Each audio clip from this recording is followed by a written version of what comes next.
मेरा नाम अमित है। गहरी अंधेरी रात थी, सड़क सुनसान पड़ी हुई थी और मैं अपना रेस्टोरेंट बंद करके वापस घर के लिए आ रहा था। सारा दिन की थकान थी और मैं पूरी तरह से जाग रहा था। मैंने अपनी जेब में हाथ डाला तो मेरे हाथों में बहुत सारे नोट आए थे। फिर मुझे तसल्ली हुई कि चलो आज भी अच्छी खासी कमाई हो गई है। मैं अपनी बाइक पर बैठकर अपने घर की तरफ रवाना हो रहा था, तभी अचानक एक सुनसान सड़क पर चलते हुए मुझे एक अजीब सी आवाज़ सुनाई दी। मैं घबरा गया और मैं एक ही झटके में ब्रेक मार दिया। मेरी गाड़ी रुक चुकी थी। मैंने देखा कि सामने अंधेरे में दो लोग भागते हुए आ रहे थे। एक लड़की थी जो बुरी तरह से डरी हुई थी और पीछे हट रही थी, जबकि दूसरा वह लड़का जो उसके पीछे पीछे भाग कर आ रहा था। वह लड़की भागते हुए कह रही थी कि छोड़ दो मुझे। वह लड़की चीख रही थी, मगर सड़क वीरान थी। उसकी आवाज़ सुनने वाला कोई भी नहीं था। मैं बाइक से उतरा और उसकी तरफ जाने लगा। मैंने गुस्से से चिल्लाकर कहा कि रुको, तो वह लड़का मुझे हैरानी से देखने लगा। उसने मुझसे कहा कि चले जाओ यहाँ से, यह मामला तुम्हारा नहीं है, यह मेरा मैटर है। मैंने गरज कर कहा कि यह मैटर तुम्हारा नहीं, बल्कि अब यह मैटर मेरा बन गया, क्योंकि मैं समझ गया हूँ कि तुम इस लड़की के साथ ज़बरदस्ती कर रहे हो। फिर मैं धीरे धीरे चलता हुआ उसके करीब गया और उसे जोर से धक्का दे दिया। उसने उठकर मुझे मारने की कोशिश की, लेकिन मैं पहले ही सावधान हो चुका था। मैंने एक जोरदार लात उसके ऊपर मारी। वह फिर से लड़खड़ा कर जमीन पर गिर पड़ा। वह लड़की जो बहुत घबराई हुई थी, फौरन ही मेरे पीछे आकर खड़ी हो गई। वह डर के मारे कांप रही थी। मेरे हाथ से पिटाई खाने के बाद वह लड़का जमीन से उठकर सीधा वहां से भागने लगा और मैं पलट कर उस लड़की को देखा। वह अभी तक डरी हुई थी और साथ ही उसकी आंखों में आंसू भी थे। मैंने प्यार से उससे पूछा कि तुम ठीक हो? वह धीरे से अपनी गर्दन हिलाकर कहने लगी, थैंक यू। अगर आप टाइम पर नहीं आते तो आज पता नहीं मेरे साथ क्या हो जाता। यह मेरी कोमल से पहली मुलाकात थी, एक इंसिडेंट और एक ऐसी कहानी जिसके बारे में मैं नहीं जानता था। मैंने कोमल को तसल्ली दी और उससे पूछा कि तुम इतनी रात में सुनसान सड़क पर क्या कर रही थी? वह घबराती हुई आवाज में कहने लगी कि मैं यहाँ किसी काम से आई थी, लेकिन रास्ते में लड़का मेरा पीछा करने लगा, इसलिए मैं बहुत डर गई थी। उसकी आंखों में डर तो मुझे अभी भी नजर आ रहा था। मैंने उससे पूछा कि तुम्हारा घर कहाँ है? कुछ ही देर में वह बोलने लगी कि मैं अनाथ हूँ, मेरा यहाँ पर कोई भी नहीं है और ना ही यहाँ किसी को जानती हूँ। मैं तो यहाँ जॉब करने के लिए आई थी और अभी तक मुझे जॉब नहीं मिली है। उसकी बात सुनकर मुझे उस पर तरस आने लगा। मैंने उससे कहा कि अगर तुम चाहो तो मेरे रेस्टोरेंट में काम कर सकती हो, और अगले ही दिन वह मेरे होटल में जॉब करने के लिए आने लगी। वह बहुत ही मेहनती और समझदार लड़की थी। वह हर काम को बहुत ही अच्छे से सँभालने लगी थी। शुरू में मैंने उसे अपने रेस्टोरेंट में वेटर्स की नौकरी दी थी। लेकिन फिर उसके बाद धीरे-धीरे जब समय गुज़रने लगा तो मुझे महसूस हुआ कि वह मेरे जीवन का एक स्पेशल हिस्सा बनती जा रही है। कोमल बहुत सुंदर थी, भोली-भाली थी और उसकी स्माइल मुझे सबसे ज़्यादा सुकून देती थी। मुझे उससे प्यार होने लगा था। मुझे नहीं पता था कि वह किस तरह मेरे दिल को इतनी पसंद आ गई थी। लेकिन एक दिन मैंने फैसला कर लिया कि मुझे कोमल बहुत पसंद है और यही तो प्यार है। मैंने कई बार सोचा था कोमल से अपनी फीलिंग शेयर करूँ, लेकिन मैं हर बार खुद को रोक लिया करता था, यही सोचकर कि पता नहीं वह भी मुझसे प्यार करती है या नहीं, या यह सब सिर्फ मेरी तरफ से ही है। इसी तरह मैं समय गुजरता गया और मेरे रेस्टोरेंट की कमाई भी बढ़ती गई। मैं कोमल पर बहुत भरोसा करने लगा था। उसे अपने रेस्टोरेंट का हिसाब किताब संभालने की भी अनुमति दे दी थी। वह मुझसे कहती थी कि अमित सर, आप चिंता ना करें, मैं सब कुछ अच्छे से संभाल लूंगी। वह हमेशा यही कहती थी और मैं उसकी बातों पर आंखें बंद करके भरोसा कर लिया करता था। मुझे अपने काम में उन्नति मिल रही थी और मैं सोचता था कि जल्द ही कोमल को प्रपोज कर दूंगा, शायद वह भी मुझसे प्यार करती हो। लेकिन फिर फाइनली वह दिन आया जिसने मुझे पूरी तरह से बर्बाद कर दिया था। उस दिन मैं किसी अर्जेंट काम से गया हुआ था और अपना रेस्टोरेंट पूरी तरह से मैं कोमल के हवाले कर दिया था। कोमल की तरफ से निश्चिंत रहता था कि वह अच्छी तरह से मेरा रेस्टोरेंट और मेरे पैसों का हिसाब किताब भी ठीक से संभाल लेती है। लेकिन जब मैं रात को वापस आया तो जैसे एक बहुत बड़ा तूफान आ चुका था। रेस्टोरेंट की हालत बहुत खराब थी। इधर उधर सामान बिखरा पड़ा था, लॉकर खुला हुआ था और सबसे बड़ी बात तो यह थी कि कोमल वहां से जा चुकी थी। यह क्या हो गया? मुझे सांस भी नहीं आ रही थी। मैंने फौरन अपना अकाउंट चेक किया तो मेरा दिल दहल कर रह गया था। पूरे 1 लाख रुपए गायब हो चुके थे। इसका मतलब था कि जिससे मैं प्यार करने लगा था वही मुझे बर्बाद करके चली गई थी। मुझे उसे पर इतना भरोसा नहीं करना चाहिए था और अपना सब कुछ उसके हवाले नहीं करना चाहिए था। मेरी आंखों के सामने अंधेरा छा गया था। मैं मन ही मन खुद को कोस रहा था और कोमल को भी बुरा भला कह रहा था कि तुमने मेरे साथ यह सब कुछ क्यों किया। मैंने तो तुम्हारे साथ भलाई करने की कोशिश की थी। मुझे लगा कि तुम जैसी बेसहारा लड़की को मैं सहारा दे सकता हूँ, लेकिन हकीकत यह थी कि तुम तो खुद ही बहुत चालाक थी।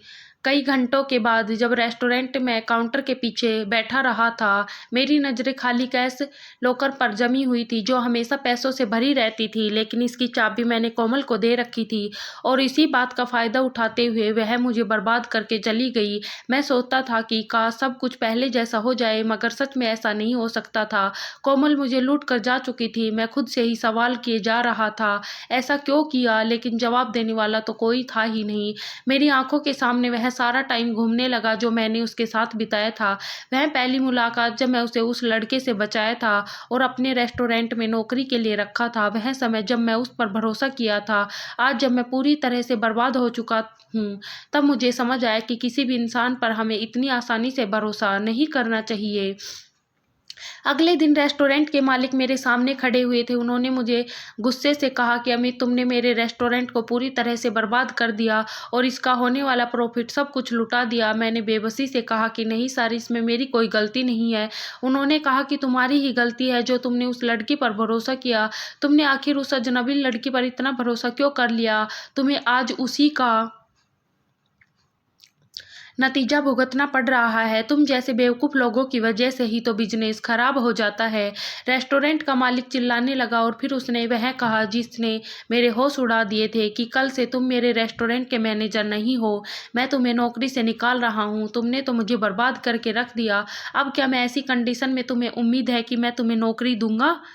तुम नौकरी से निकाले जा चुके हो। मैं मालिक के आगे हाथ जोड़कर कहा कि सर प्लीज़, इसमें मेरी कोई गलती नहीं, सारी गलती कोमल की है। उन्होंने कहा कि सारी गलती कोमल की है तो उसको लाने की गलती भी तुम्हारी ही थी। अब कुछ नहीं हो सकता और मैं आगे अपना और नुकसान बर्दाश्त नहीं कर सकता।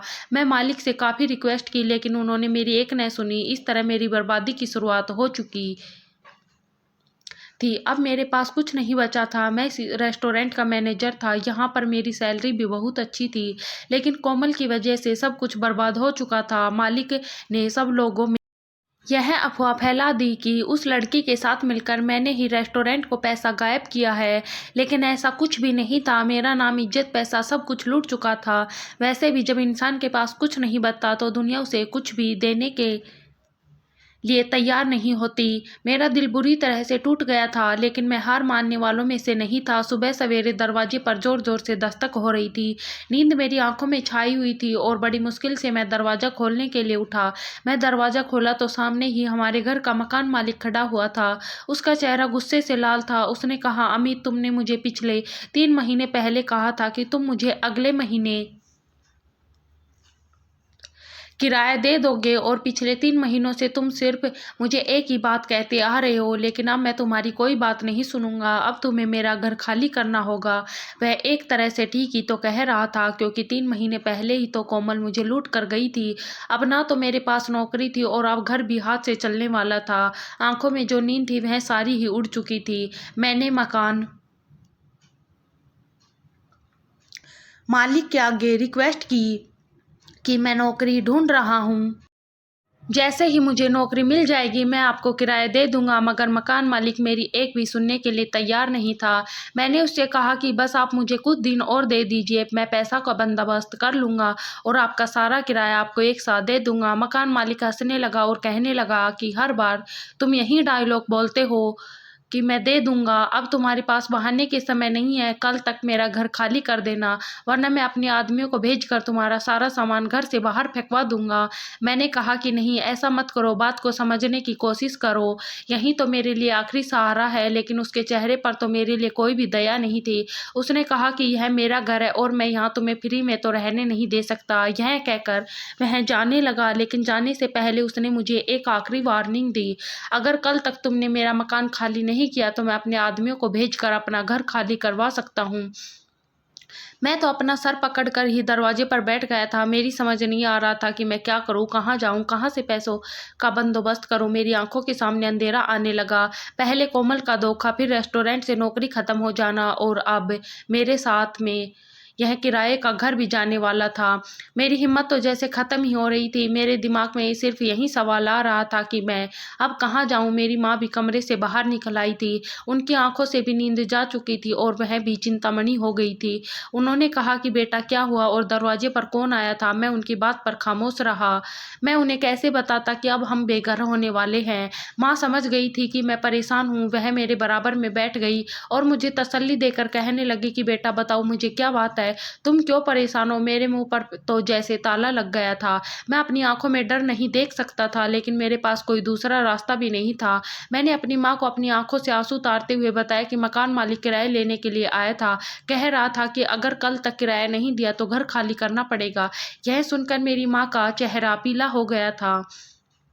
मैं जल्दी से अपने कमरे में गई और कुछ पैसे लेकर मेरे पास आई। कहने लगी कि यह लो बेटा, यह थोड़े से पैसे हैं, इसे शायद 3 महीने का किराया तो निकल ही जाएगा। तुम मकान मालिक को यह पैसे दे दो ताकि वह हमें कुछ दिन और यहाँ रहने की मोहलत दे दे। मैं चौंक कर माँ से पूछा कि माँ यह पैसे कहाँ से आए, हमारे पास तो कोई पैसे नहीं थे। माँ ने मुस्कुराकर कहा कि बेटा जब तुम पैसे कमाने जाते थे तो अपने सारे पैसे मुझे ही तो लाकर दिया करते थे। मैं तुम्हारे दिए गए पैसों से कुछ सेविंग करके भी रखती थी ताकि बुरे समय के लिए काम आ सके, और आज वह सेविंग वाले पैसे हमारे काम आने वाले हैं, क्योंकि आज से ज़्यादा बुरा समय भी कब हो सकता है। मुझे अपनी माँ पर गर्व महसूस हुआ था कि उन्होंने इतनी कठिन समय भी बुरे समय के लिए पैसे संभाल कर रखे थे। मेरी आंखों में आंसू आ गए थे। मैंने उनको गले से लगा लिया और उनके गले से लगकर फूट-फूट कर रोने लगा और उनसे कहा भी कि मैं यह पैसे नहीं लूँगा, कोई और रास्ता निकाल लूँगा, यह पैसे आपके हैं। माँ ने मुझे समझाया कि कहा बेटा बहुत मजबूत है, कभी-कभी ज़िंदगी में हमें आज़माती भी है बेटा, सब कुछ आसानी से नहीं होता। याद रखो तुम एक ईमानदार इंसान हो और इंसान की नीयत सच्ची हो तो ऊपर वाला उसे निराश नहीं करता। यह शब्द मेरे दिल को छू गए। मेरे पास अब 2 ही रास्ते थे। या तो मुझे मकान मालिक की रिक्वेस्ट करनी थी या फिर मुझे खुद को संभालना था। नौकरी चली गई, पैसे चले गए और अब तो इज्जत दांव पर लग चुकी थी। जब रेस्टोरेंट के मालिक ने मुझे नौकरी से निकाल दिया तो मुझे उम्मीद थी कि मुझे कहीं और नौकरी मिल जाएगी, लेकिन किस्मत ने मेरा साथ नहीं दिया। हर जगह मैं नौकरी के लिए ट्राई किया, लेकिन नौकरी कहीं नहीं मिली। मैं इन 3 महीनों में सारा दिन भूखा प्यासा घूमता रहा, जगह जगह नौकरी तलाश करता रहा, लेकिन कुछ भी ठीक नहीं हो सका। रात के समय में मैं एक बेंच पर बैठा था। लोग खाने पीने में बिजी थे और मैं बाजार के बीच की रौनक देखकर भी खाली बैठा हुआ था। यह वह समय था जब मुझे एक एहसास हुआ कि जब आपके पास कुछ नहीं होता तो दुनिया वाले आपको भूल जाते हैं।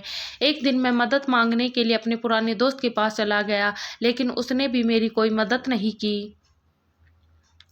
यहाँ तक कि उसे तो मुझे हमदर्दी भी महसूस नहीं हुई थी। उल्टा वह तो मुझे ताने देने लगा, पागल लड़के, तुमने ही तो एक अनजान लड़की पर भरोसा किया था, अब तुम वही तो भुगत रहे हो। मैं उसकी बात सुनकर आगे उससे क्या कह सकता था, इसलिए खामोशी से वापस आ गया। जब दुनिया हमें छोड़ देती है तो सिर्फ ऊपर वाला ही हमारा सहारा होता है। मैंने फैसला किया कि मैं दोबारा से कोई ना कोई काम करूँगा, जितना भी मुश्किल हो। अगर दुनिया वाले मुझे कुछ देने के लिए तैयार नहीं तो मैं खुद कमा लूँगा। यह सोचकर मैं अपनी माँ के वह पैसे लिए और बाजार में सब्जी पूरी का ठेला लगाने लगा। यह एक नई उम्मीद थी, मगर किस्मत तो मुझे अभी भी आजमाना चाहती थी। बाजार में मुझे कहीं जगह भी नहीं मिल रही थी। बड़ी मुश्किल से कई दिनों बाद मुझे एक जगह मिल ही थी। मैंने जैसे ही वहाँ सब्जी पूरी बनाना शुरू की तो एक और परेशानी मेरे सामने आ गई। सामने ही एक बड़ा सा ढाबा था जिसको बहुत सुंदर तरीके से बनाया गया था और जहाँ हर तरह का खाना मिलता था। वहाँ के छोले भटूरे, आलू की सब्जी, आलू के पराठे और बहुत सारी वैरायटी का खाना बहुत महंगा था और लोग यहाँ लाइन लगाकर खाना खरीदते थे और बैठकर खाते भी थे, और अभी भी लोग वहीं से खरीदारी कर रहे थे। मेरे पास कोई भी नहीं आया और मैं इसी तरह से बैठा रहा। शाम होने को आई तो मेरा हौसला टूटने लगा और फिर रात भी हो गई थी। रात का अंधेरा छाने लगा तो मैं हिम्मत हार गया। मेरी आंखों में आंसू आ गए थे और मैं ऊपर वाले से प्रार्थना कर रहा था कि कोई चमत्कार तो हो जाए। मैं तो कभी किसी के साथ बुरा नहीं किया, तो फिर मेरे साथ यह सब कुछ क्यों हो रहा है। काफ़ी रात हो गई थी। अब मैंने सोचा कि मुझे घर चलना चाहिए। मैं खाली हाथ अपने ठेले का सामान समेटने लगा। तभी अचानक 2 बच्चे मेरे पास आए और कहने लगे कि अंकल अंकल, हमें भूख लगी है, सब्जी पूरी खिला दीजिए ना, हमें बहुत तेज ही भूख लगी है। घर में हमारी बीमार माँ भी भूखी है, ऊपर वाले के नाम पर कुछ दे दो। उन दोनों मासूम बच्चों ने अपने छोटे छोटे हाथ मेरे आगे फैला दिए। उन दोनों को देखकर मेरा दिल तड़प उठा था। मैंने अपने ठेले पर नजर पड़ी। मेरी वही सब्जी पूरी रखी हुई थी जो कस्टमर को बेचने के लिए मैंने बनाई थी, जो सुबह से लेकर अब तक नहीं बिकी थी। मैंने बिना कुछ सोचे हुए वह खाना उन बच्चों को दे दिया और कहा, यह लो बेटा, जाओ और अपने घर जाकर अपनी माँ और बाकी के भाई बहन के साथ खुशी खुशी खाओ। बच्चे खुश हो गए थे। उनके चेहरे पर बहुत सारी चमक आ गई थी, जो शायद उनके पेट में उमड़ने वाली भूख ने उनसे छीन ली थी। मेरे पास जितनी पूरी सब्जी थी वह मैंने उन बच्चों को दे दी थी। अब मेरे पास कुछ भी नहीं बचा था। क्योंकि आज मेरा पहला दिन था, इसलिए मैं थोड़ा ही खाना बनाया था और वह खाना भी नहीं बिका था। अब मैं पूरी तरह से खाली हाथ हो चुका था। जब मैं घर पर गया तो मुझे खाने की बड़ी महकती हुई खुशबू आ रही थी। देखा कि किचन में माँ बड़ा ही स्वादिष्ट खाना बना रही थी। माँ ने मुझे बताया कि बेटा, किसी ने हमारे घर में राशन भिजवा दिया है, बहुत सारा। यह सुनकर तो मैं दंग रह गया। यह तो एक तरह का चमत्कार था। माँ, यह राशन कौन लेकर आया था? माँ ने कहा कि पता नहीं बेटा कौन था, पर अजनबी था। उसने मुझे अपना नाम भी नहीं बताया, बस मुस्कुरा कर चला गया। मेरी आंखों में आंसू आ गए थे और हम दोनों माँ बेटे ने पेट भरकर खाना खाया था। अगले दिन मैं फिर बाजार चला गया और फिर से सब्जी पूरी का ठेला लगाया और कस्टमर आने का इंतजार करने लगा, लेकिन आज भी कोई कस्टमर नहीं आया था। दिन से रात हो गई और फिर मेरा हौसला टूट गया। रात हुई तो एक लड़का मेरे ठेले के पास आया और मुझे कहने लगा, मुझे आपके ठेले का सारा खाना खरीदना है। मैंने उसे सारा खाना दे दिया। उसने वहां पर खेलते हुए बच्चों को सब्जी पूरी बांट दी। यह लड़का वही था जिसने मेरे घर में राशन डलवाया था, लेकिन मैं हैरान था कि लड़का कौन है, वह कहाँ वहां से चला गया था। मैं अपने घर आ गया और मैं बार बार यही सोच रहा था कि वह लड़का कौन था। मेरी समझ नहीं आ रहा था कि यह सब कुछ मेरे साथ के मेरी किसी काम के बदले में हो रहा है या फिर कोई इत्तेफाक था। फिर से बाजार पहुंचा। अब की बार मेरे अंदर एक नया हौसला था। मैंने यही सोचा कि कल अगर एक इंसान ने मेरे ठेले का सारा खाना खरीदा था, तो आज फिर भी कोई ना कोई जरूर आएगा। मैं ठेला लगाए, सब्जी पूरी तैयार की और उम्मीद के साथ इंतजार करने लगा। लेकिन उस दिन भी कोई कस्टमर नहीं आया था। दिन इसी तरह से गुजरने लगे। वहाँ आसपास के लोग मुझे अजीब अजीब नज़रों से देखा करते थे और यहाँ कहते थे कि यह काम तुम्हारे बस का नहीं है, तुम्हारी सब्जी पूरी कोई खरीदता तो है नहीं और तुम यहाँ आकर अपना वक्त बर्बाद करते रहते हो। फिर से रात हुई और वह लड़का फिर से आया। वह इंसान अंधेरे में खामोशी से आया और मेरे ठेले का सारा खाना खरीद कर उसने वहीं पर गरीब लोगों में और बच्चों में बांट दिया। मैंने अब की बार हिम्मत करके उस अनजान लड़के से बात कर ही ली थी और कहा कि सुनो। वह रुक गया और मेरी तरफ देखने लगा। तो मैंने उससे पूछा कि आप आखिर मेरी मदद क्यों कर रहे हो? वह मुस्कुरा कर कहने लगा कि दूसरों की मदद करने वाले लोग कभी खाली हाथ नहीं रहते। उस दिन जब वह मुझे यह बात कह रहा था, उसने मुझे खाना खरीद लिया। यह पहला दिन था जब मेरे ठेले पर किसी ने पैसे देकर मुझसे मेरे ठेले का खाना खरीदा था। मैं बहुत खुश था। अगली सुबह मैंने फैसला किया कि वह उस लड़के का पीछा करूंगा। मैं हर बार मेरे ठेले से खाना खरीद कर बच्चों में बांट दिया करता था। मैं जब उसके पीछे पीछे लगा तो वह एक अनाथ आश्रम में दाखिल हो गया था। वह अंदर गया तो वह मुझे खरीदा हुआ वही खाना अनाथ बच्चों में बांट रहा था। यह देखकर मेरे दिमाग में हजारों सवाल घूमने लगे। यह लड़का अनाथ बच्चों की मदद कर रहा है। मैंने धीरे से दरवाजा खोला और अंदर दाखिल हुआ। जैसे ही वह पीछे मुड़ा तो मैंने उससे पूछा कि तुम कौन हो और यह सब कुछ क्यों कर रहे हो? मैं उसको कहने लगा, क्या अंकल, आपको अभी भी जानने की ख्वाहिश है? मेरा सिर हिला दिया तो कहने लगा, एक समय पहले मेरी किसी ने मदद की थी। मैं भूखा था और उसने मुझे खाना खिलाया था और आज मैं भी वही कर रहा हूँ जैसा मेरे साथ हुआ था। उसकी बात सुनकर मैं चौंक गया। उसने बताया कि यहाँ पर मौजूद बच्चे वह हैं जिनको दुनिया ने छोड़ दिया। कुछ के माता पिता हादसे में मर गए तो कुछ यहाँ पर बेसहारा हैं। फिर अचानक उसने एक ऐसी बात करी जिससे मैं हैरान रह गया। उसने कहा, अमित अंकल, एक दिन आपने एक भूखे बच्चे को खाना खिलाया था। मैं गहरी सोच में चला गया और फिर मुझे याद आया कि हाँ, कई सालों पहले मैंने एक भूखे बच्चे को अपने ठेले की सब्जी पूरी खिलाई थी, लेकिन वह बात तो मैं भूल चुका था। उसने कहा था कि मैं वही बच्चा हूँ जिसको सालों पहले आपने खाना खिलाया था। फिर मुझे वह पिछला समय याद आया कि एक छोटा सा बच्चा गंदे से कपड़ों में भूखा प्यासा मेरे पास आया था और मैं एक प्लेट में उसे सब्जी पूरी लगा कर दे दी थी। यह तब की बात है जब मैं रेस्टोरेंट पर नौकरी करने से पहले भी ठेला लगाया करता था और सब्जी पूरी का ठेला लगाने की तब मेरी शुरुआत थी। यह काम तो मैं अब दोबारा से शुरू किया था। उसने कहा था कि मैं वही बच्चा हूँ अंकल। उसके बाद सुनकर मेरी आंखों में आंसू आ गए। उसने कहा कि भलाई करने वाले लोगों के साथ हमेशा भलाई होता है। मैं सोच रहा था कि ऐसा कैसे हो सकता है। उसने कहा कि आपने मुझे खाना खिलाया, वह मेरी ज़िंदगी का सबसे स्पेशल दिन था। मैंने उसी दिन सोचा था कि जब मैं बड़ा हो जाऊँगा तो किसी न किसी दिन मैं ऐसी भी भलाई आपको वापस लौट जाऊँगा। मैंने कहा, लेकिन तुमने यह सब कुछ कैसे किया? उसने बताया कि मैंने कई सालों तक मेहनत की, मज़दूरी की और फिर ऊपर वाले ने मुझे सफलता दे दी। जब मैं कामयाब हुआ तो मैं सबसे पहले वही किया जो आपने मेरे साथ किया था। भलाई मेरी आंखों में आंसू आ गए। फिर उसने कहा कि अंकल, मैं आपको एक मौका देना चाहता हूँ। मैं हैरानी से उसे कहा कि बेटा, कैसा मौका? तो वह कहने लगा, आप इन बच्चों के लिए कुछ करना चाहोगे। लेकिन मैं बच्चों के लिए क्या कर सकता था? मैंने उससे कह दिया कि मैं तो खुद एक मामूली सा आदमी हूँ। वह कहने लगा कि आपको ज़्यादा कुछ नहीं करना, वही करना है जो आप करते हो। लेकिन मैं सोचने लगा, मैं तो खुद इस समय बहुत मुश्किल में हूँ। ऐसे में इन बच्चों की क्या मदद करूँगा? उसने कहा कि अगर आप अपनी सब्जी पूरी के ठेले को इन बच्चों के लिए इस्तेमाल करो तो कैसा रहेगा? मैंने कहा, क्या मैं बच्चों के लिए अपनी सब्जी पूरी के ठेले का इस्तेमाल करूँ? ऐसा ख़्याल तो मेरे दिमाग में कभी नहीं आया था कि मुझे किसी और के लिए भी जीना चाहिए। मुझे वह समय याद आया जब मैं खाली हाथ होता था और दूसरों की मदद करने से ऊपर वाले ने मेरे दिन बदल दिए थे। शायद यह वही रास्ता है जिस पर मुझे चलना चाहिए था। मैंने कहा कि ठीक है, मैं इस काम के लिए तैयार हूँ। अगले दिन मैंने अपनी सब्जी पूरी के ठेले पर लिखा, अनाथ बच्चों के लिए फ्री खाना। यह देखकर लोग हैरान रह गए थे। एक आदमी आया और कहने लगा कि तुम पागल हो गए हो क्या? तुम्हारी अपनी कंडीशन खराब है और तुम दूसरों को फ्री खाना दे रहे हो। मैंने उस आदमी की बात का कोई जवाब नहीं दिया, लेकिन फिर मेरे पास वही बच्चे आए जो उस दिन मुझसे खाना लेने के लिए आए थे। मैंने उनको एक-एक प्लेट सब्जी पूरी दे दी तो वह बहुत खुश हो गए। कुछ दिनों बाद वही लड़का मेरे पास आया और कहने लगा कि आप सच में इन बच्चों के लिए कुछ करना चाहते हो? मैंने कहा कि हाँ, बिल्कुल। तो उसने मुस्कुरा कर कहा, तो फिर आपको एक काम करना होगा, आप मेरे साथ चलो। मैं उसके साथ चलने लगा तो वह मुझे एक सुनसान इलाके में ले गया जहाँ एक पुरानी सी दुकान बनी हुई थी। उसने कहा, यह दुकान मेरी है, लेकिन मैं इसको चलाने के लिए किसी ईमानदार आदमी की तलाश में था। अगर तुम चाहो तो मैं तुम्हें यह दे सकता हूँ। मेरी आंखों हैरानी से फैल गई कि यह दुकान। उसने कहा कि जी, लेकिन शर्त यह है कि आने वाला कोई भी इंसान भूखा नहीं जाना चाहिए।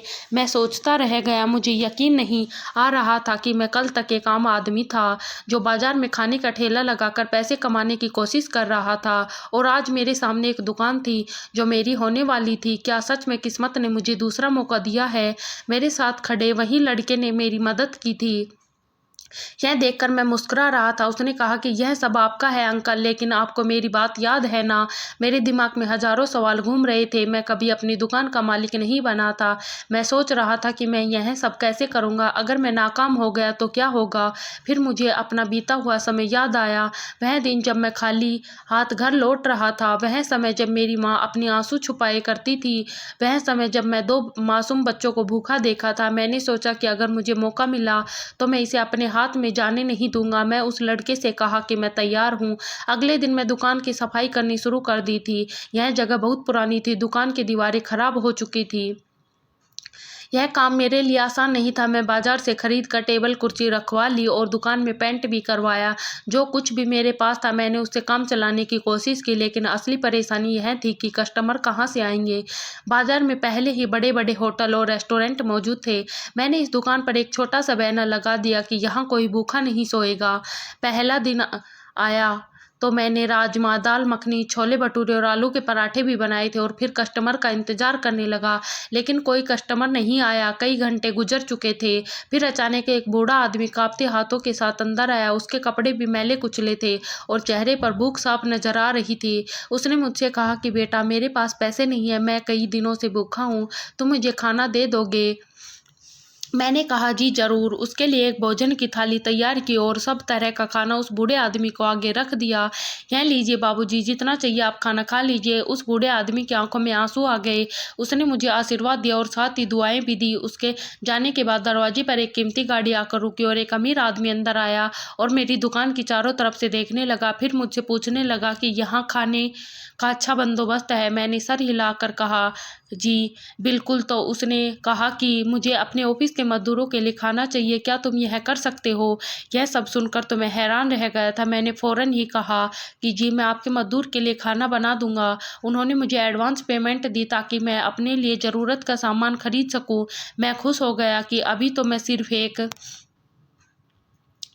भूखे इंसान को ही खाना खिलाया था, तो ऊपर वाले ने मेरे लिए नए रास्ते के दरवाजे खोल दिए थे।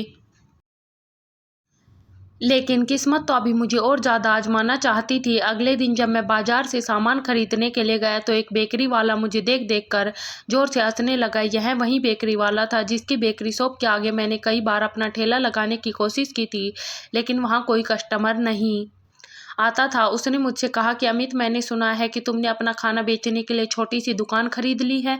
मैंने कहा कि हाँ, कुछ ऐसा ही है। उसने कहा कि तुम भूल गए हो कि यह कारोबार ऐसे नहीं चलता, और हाँ, अगर तुमने अपनी दुकान ज़्यादा दिन तक चलाई तो समझ लो कि तुम्हारे लिए मुसीबत आने वाली है। मैंने कहा कि क्या मतलब है तुम्हारा? वह मुझे इस तरह से बातें कर रहा जैसे मुझे धमकी दे रहा हो। मैं उसकी बात को इग्नोर कर दिया और वापस अपनी दुकान में आ गया। लेकिन शाम को जब मैं अपनी दुकान वाला होटल खोला तो मैंने देखा कि मेरे गैस के सिलेंडर से गैस खत्म हो चुकी थी, चूल्हा भी खराब कर दिया गया था और सामान भी गायब था। यह कैसे हो सकता है? मेरे दिमाग में बेकरी वाले का ही नाम आया था। जरूर यह उसकी ही चाल है। क्या यह मेरे रास्ते में रुकावट डालने के लिए इस तरह की हरकतें कर सकता है? मगर मैं खुद पर कंट्रोल किया क्योंकि मैं कोई गलत कदम नहीं उठाना चाहता था। मुझे हिम्मत से काम लेना था, लेकिन मैं जानता था कि यह जंग अभी ख़त्म नहीं हुई। अगले दिन मैं बाजार गया था कि नया सिलेंडर खरीद सकूं। जब मैं बेकरी के पास से गुजरा तो उसका मालिक खड़ा हुआ मेरा इंतजार कर रहा था। उसने कहा कि सुना है कि तुम्हारा होटल बंद पड़ा है। मैं गहरी सांस ली और कहा कि हाँ, किसी ने मेरे सामान के साथ छेड़छाड़ की थी।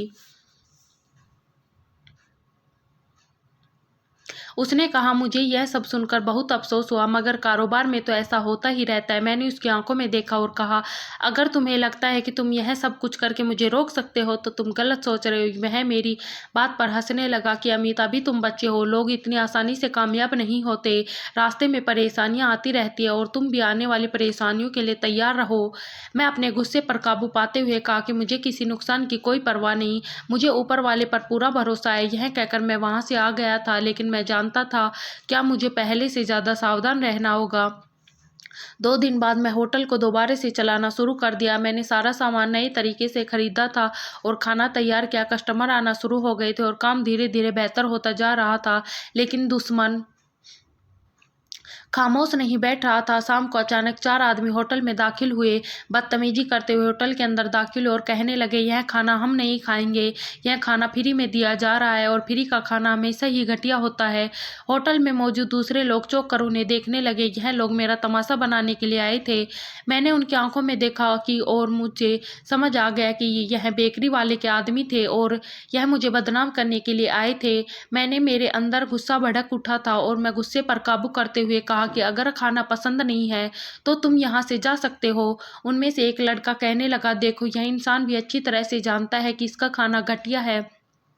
अब होटल में बैठे बाकी सारे लोग भी मुझे पता कर देखने लगे। यह सब जानबूझकर किया जा रहा था। मैंने मजबूत शब्दों में कहा, जो लोग यहाँ खाना खाने के लिए आते हैं वही फैसला करेंगे कि मेरा खाना घटिया है या फिर अच्छी क्वालिटी का है। फिर मैं एक वेटर से कहा कि उनके लिए खाना लगाओ। अगर उन्हें मेरा खाना बना हुआ पसंद नहीं आया तो मैं इसे माफ़ी मांग लूँगा। यह सुनकर होटल में बैठे सारे कस्टमर मेरी तरफ से बोलने लगे कि आप लोग खाना खाकर देखो, उनके यहाँ का खाना बहुत अच्छा है। उन चारों लड़कों को लोगों की बात बुरी लगी और वह गुस्से से वहाँ से चले गए। अब पूरे शहर में मेरा नाम फेमस होने लगा था। मेरे पास आने लगे थे और वह समझ गए थे कि यहाँ पर गरीबों के लिए मुफ्त खाना होता है। जो लोग पैसा देकर बेकरी से कुछ ना कुछ खाया करते थे, अब वहीं लोग मेरे होटल में खाना खाने के लिए आने लगे थे, क्योंकि मेरे होटल के खाने का टेस्ट बहुत अच्छा था और मेरा यहाँ के बने खाने पर साफ सफाई का भी खूब ख्याल रखा जाता था। बेकरी का मालिक अब खामोश नहीं बैठा था। एक दिन बाजार में एक अफवाह फैला दी कि मेरे होटल का खाना खराब क्वालिटी का है। मैं खाने में लगने वाला तेल, चावल और घटिया क्वालिटी के मसाले लगाता हूँ। अफवाह सुनकर मेरे होटल के कस्टमर कम होने लगे थे। सब कुछ मुझे नीचे गिराने के लिए किया जा रहा था। मैंने फैसला किया कि क्या मैं खामोश नहीं रहूँगा। मैं शहर के एक फूड इंस्पेक्टर को खुद फ़ोन किया और कहा कि मेरे यहाँ बनाई जाने वाली खाने को चेक किया जाए। मगर मेरे खाने में कुछ गलत हुआ तो मैं खुद अपना होटल बंद कर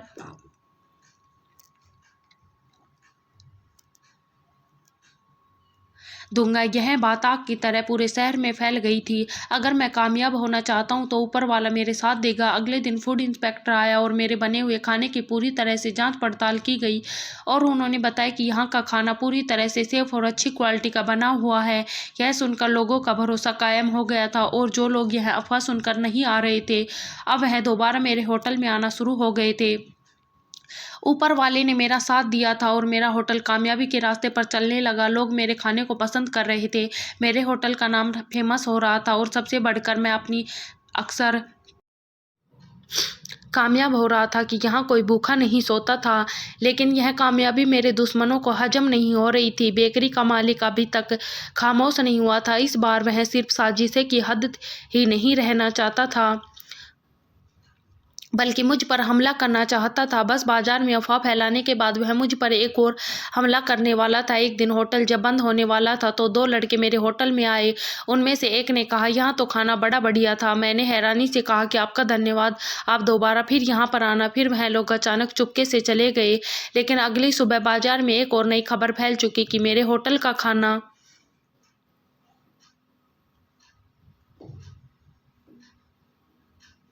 जहरीला था। मेरे होटल के खाने से कई लोगों की तबीयत खराब हो गई। यह खबर मैं लोगों के मुंह से सुन रहा था। ऐसा कैसे हो सकता था? मेरा खाना तो हमेशा से साफ सफाई से ध्यान में बनता है। बाजार में शोर मच चुका था कि यह होटल बंद होना चाहिए। कुछ लोग कह रहे थे कि अमित लोगों की जान के साथ खेल रहा है, यह एक धोखेबाज इंसान है। मुझ पर मुकदमा दर्ज हो गया था। फिर एक दिन पुलिस मेरे होटल पर आई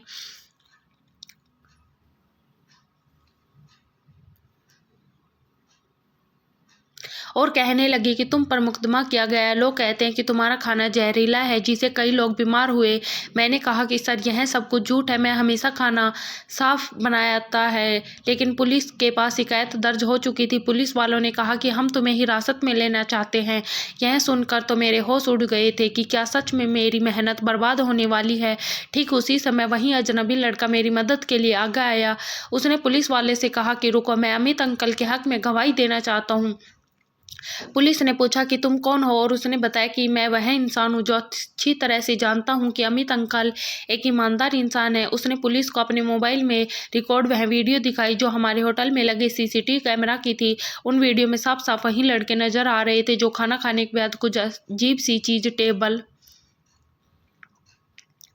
पर छोड़कर चले गए थे। वह खुद ही कुछ खाने में मिलाकर कह गए थे ताकि अमित अंकल को जाल में फंसा लिया जाए। पुलिस के पास एक ठोस और पक्का सबूत था। उसने कहा कि अमित अंकल बेकसूर है, यह सब एक साथ मुझे फंसाने के लिए है। तब भी उसे बेकरी वाले ने ही किया था, क्योंकि पुलिस वालों ने इन्वेस्टिगेशन शुरू कर दी थी और उन लड़कों को भी अरेस्ट कर लिया गया था। उन लड़कों ने अपनी गलती मान ली और कहा था कि बेकरी वाले ने हमें पैसे देकर यह सब कुछ करने के लिए कहा था। यह सुनते ही पुलिस बेकरी वाले के पास पहुंची और उसे भी गिरफ्तार कर लिया गया। जुल्म कभी हमेशा नहीं चलता। उस हादसे के बाद मेरा होटल और ज़्यादा मजबूत हो गया और लोगों को मुझ पर विश्वास हो गया था। यह वह होटल है जहां कोई भूखा नहीं सोता और खाने में किसी तरह की कोई गलत मिलावट नहीं की जाती। अब मैं इस होटल को और आगे बढ़ाने लगा था कि और ज़्यादा लोगों को खाने का मौका मिल सके। यह भलाई का सफ़र था और इसे कोई रोक नहीं सकता था। मेरी ज़िंदगी एक जंग की तरह थी। पहले तो कोमल ने मुझे धोखा दिया, फिर बेरोजगारी ने मुझे आजमाया और अब बेकरी वाले ने मेरे खिलाफ साजिश की थी। मैंने कभी किसी का बुरा नहीं चाहा, फिर मेरे साथ ऐसा क्यों होता जा रहा था? लेकिन एक बात पक्की थी कि ऊपर वाले ने हमेशा मेरी मदद की थी। अब मेरा होटल कामयाबी के रास्ते पर था। बाजार में लोग इज्जत से मेरा नाम लेने लगे थे और सबसे बढ़कर मैं रोजाना बहुत सारे लोगों को पेट भर के खाना खिलाया करता था। अब मेरी जिंदगी में एक और मोड़ आ गया। एक दिन होटल में एक औरत दाखिल हुई। मैं बिजी था, मगर जैसे ही उस पर मेरी नज़र पड़ी तो मैं खड़ा हो गया था। यह दीपिका थी, वही दीपिका जिसे मेरी माँ ने मेरे लिए पसंद किया था और उसको मैंने खुद रिजेक्ट कर दिया।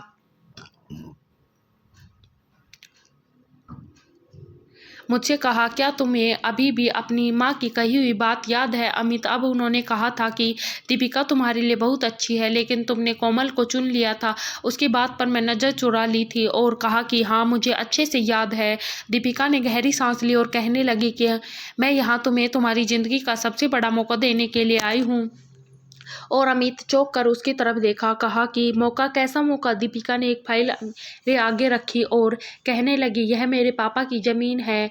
अगर तुम चाहो तो मैं यह ज़मीन अनाथ आश्रम के लिए दे सकती हूँ। मुझे लगा कि मैं गलत सुनाई। यह ज़मीन बहुत कीमती थी और अगर अनाथ आश्रम के लिए इस्तेमाल होती तो मेरी ज़िंदगी का सबसे बड़ा सपना पूरा हो सकता था। लेकिन दीपिका ने आगे से कुछ ऐसी बात कही जिसे मुझे सोचने पर मजबूर कर दिया। उसने कहा, लेकिन एक शर्त है अमित। मैंने कहा कि कौन सी शर्त? उसने सीरियस होकर कहा कि अगर मैं यह ज़मीन दूंगी तो बदले में तुम्हें मेरे साथ शादी करनी होगी। यह सुनकर मैं हैरान रह गया था। यह कैसी परीक्षा थी? क्या मैं दीपिका से शादी कर सकता हूँ, जबकि एक दिन मैंने उसे खुद ही रिजेक्ट किया था? लेकिन उसके सामने वह ज़मीन भी थी जिस पर अनाथ लोगों का घर बन सकता था। अगर मैंने यह मौका छोड़ दिया तो शायद वह बच्चे हमेशा के लिए बेसहारा रह जाएंगे। दीपिका के शब्द मेरे दिमाग में बार बार गूंज रहे थे। उसने कहा कि अगर मैं यह ज़मीन दूंगी तो बदले में तुम मुझे से शादी करनी होगी। मैं अपनी पूरी ज़िंदगी में बहुत सारे फैसले किए, कुछ सही तो कुछ गलत, लेकिन यह फैसला करना बहुत ही मुश्किल था। मैंने दीपिका को एक बार फिर रिजेक्ट किया था, तो क्या अब मैं उसके लिए एक्सपेक्ट कर सकता हूँ? क्या मैं अनाथ बच्चों के लिए कुर्बानी दे सकता था? मैं नहीं। दीपिका की तरफ देखा और सोचा कि क्या वह भी मेरे लिए कोई परीक्षा है कि ज़मीन अगर मुझे मिल जाती तो मेरा सबसे बड़ा सपना पूरा हो सकता था। मैंने सोचा, अगर मैं शादी के लिए हाँ कर दूँ तो क्या यह शादी कुर्बानी होगी या फिर सच्ची मोहब्बत में बदल जाएगी? अगर मैं इनकार कर दिया तो क्या मैं अनाथ बच्चों के लिए अपना कर्तव्य पूरा नहीं कर सकूंगा? मैं गहरी सांस ली और दीपिका से कहा कि मैं तुमसे शादी करने के लिए तैयार हूँ।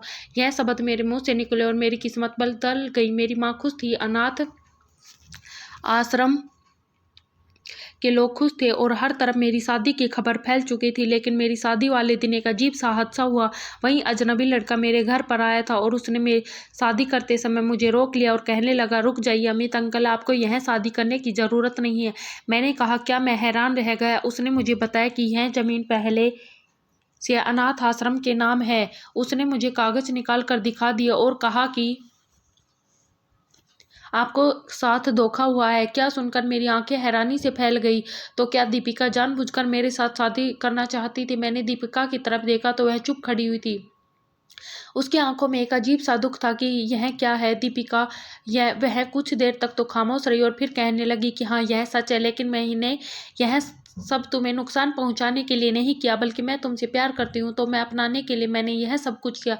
उसकी आंखों में आंसू थे। दीपिका ने कहा कि जब तुमने मुझे रिजेक्ट किया तभी मैं तुम्हारे लिए प्रार्थना की थी। जब तुम कोमल की वजह से बर्बाद हो गए थे तब भी मैं तुम्हारे लिए प्रार्थना की थी। और जब तुम्हारे पास कुछ नहीं बचा था तब भी मैंने तुम्हें नहीं छोड़ा। तो क्या यह सब दीपिका की मोहब्बत थी? मेरा तो दिमाग खुद को कंट्रोल नहीं कर पा रहा था। मैंने हमेशा दीपिका को इग्नोर किया, लेकिन वह तो मेरे लिए बहुत सीरियस थी। शादी के लास्ट मोमेंट पर यह सच्चाई मेरे सामने आना, यह ज़मीन अनाथ आश्रम के नाम पर थी, मुझे अंदर तक तोड़ चुकी थी। मैंने दीपिका की तरफ देखा। उसकी आंखों में पछतावा हुआ था, लेकिन मेरे लिए मोहब्बत भी थी। दीपिका ने कहा कि मैं यह सब कुछ तुम्हें पाने के लिए किया, क्योंकि मैं तुम्हें हमेशा चाहा है। मेरे पैर कांपने लगे। मैंने कहा कि अगर तुम जानती थी कि यह ज़मीन पहले ही अनाथ आश्रम के नाम पर है तो फिर तुमने शादी की शर्त क्यों रखी? उसने कहा, दीपिका, अगर यह शर्त नहीं रखती तो तुम मुझसे शादी नहीं करते। सच में मैंने उसे कभी इस नज़र से नहीं देखा था, तो क्या फिर से उस पर भरोसा कर सकता हूँ? मुझे अपनी माँ की बात याद आई। माँ ने कहा था कि बेटा, दीपिका कोमल की तरह नहीं है। और फिर कोमल का चेहरा मेरी आंखों के सामने घूमने लगा। मैंने कोमल पर आंख बंद करके भरोसा किया था। उसने मुझे बर्बाद करके रख दिया था, लेकिन क्या मैं दीपिका पर भरोसा कर सकता था? पूरे हॉल में सन्नाटा छाया हुआ था। सब मेरे जवाब के इंतजार में थे। फिर मैं गहरी सांस ली और दीपिका की तरफ देखकर कहा कि मैं तुमसे शादी करने के लिए तैयार हूँ। यह शब्द मेरे मुंह से निकलते ही मेरा भाग्य बदल चुका था। दीपिका ने आंखें बंद करके रोना शुरू कर दिया, लेकिन यह आंसू खुशी के थे। मेरी माँ की आंखों में चमक थी और अनाथ आश्रम के बच्चे खुशी से तालियां बजा रहे थे। यह शादी एक कॉन्ट्रैक्ट नहीं था, बल्कि एक शुरुआती थी। मैं दीपिका को रिजेक्ट किया था, लेकिन ऊपर वाले ने उसे मेरे पास फिर भेज दिया। मैं अपनी जिंदगी में बहुत खुश था।